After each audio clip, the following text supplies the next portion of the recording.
menyangkut soal kebijakan-kebijakan strategis di Kementerian Hukum yang sedang kami lakukan dan yang akan kami lakukan di tahun 2025.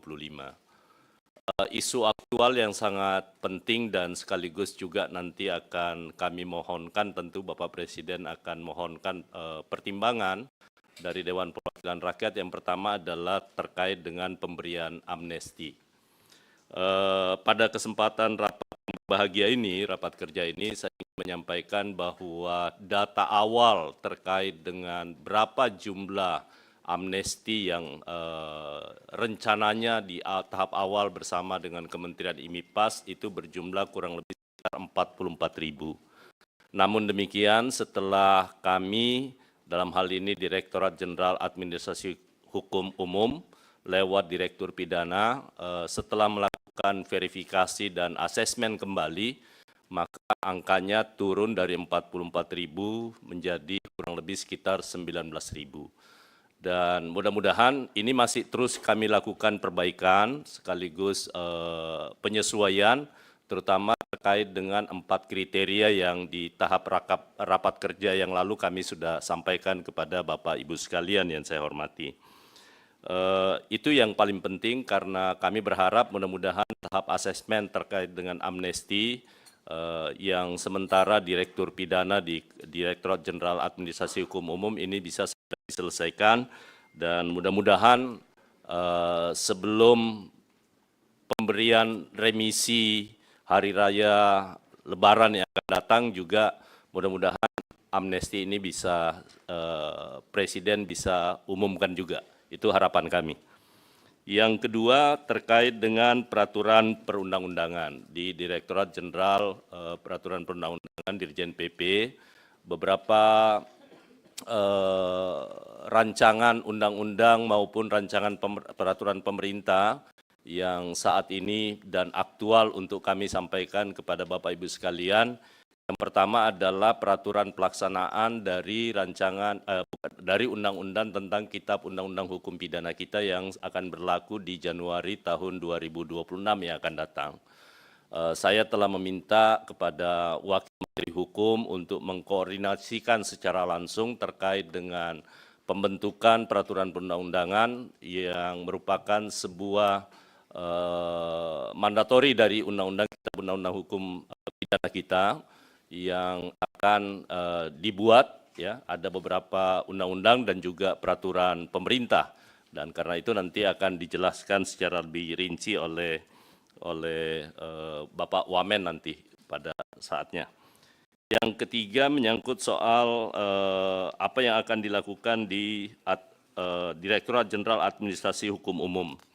Bapak Ibu sekalian, memang di Direktorat Jenderal AHU saat ini ada beberapa yang menjadi fokus perhatian Kementerian Hukum dan sekaligus beberapa isu aktual yang sudah muncul di publik.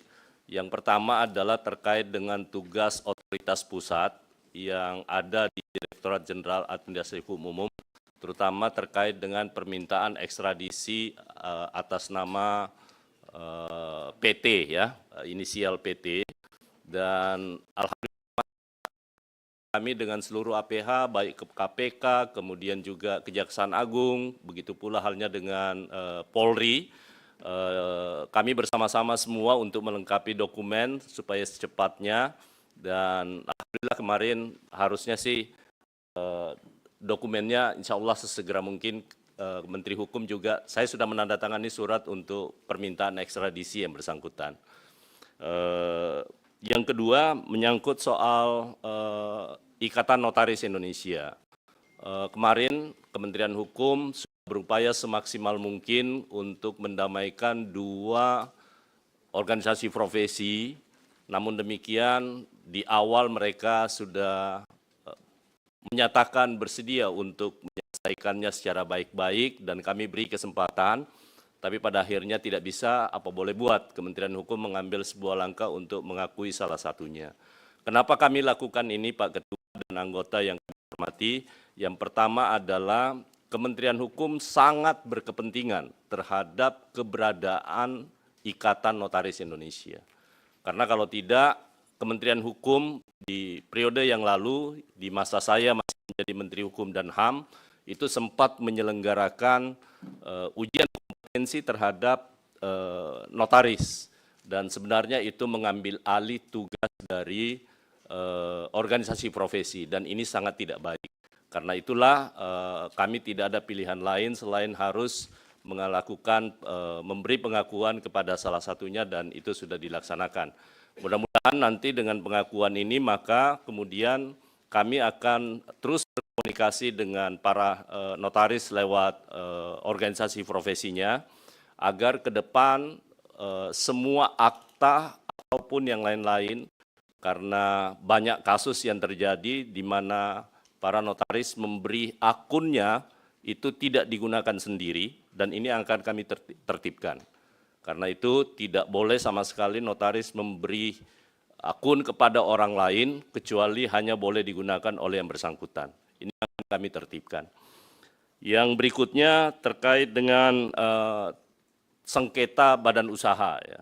Kebijakan yang kami lakukan di Kementerian Hukum bahwa untuk tutup buka blokir terhadap semua yang terkait dengan kasus-kasus yang muncul, kami tidak akan lakukan semena-mena atau atas berdasarkan kepentingan orang per orang, tetapi kami sudah buat SOP-nya bahwa permintaan buka tutup blokir itu hanya boleh dilakukan atas permintaan aparat penegak hukum dalam kasus tertentu ataupun atas dasar putusan pengadilan.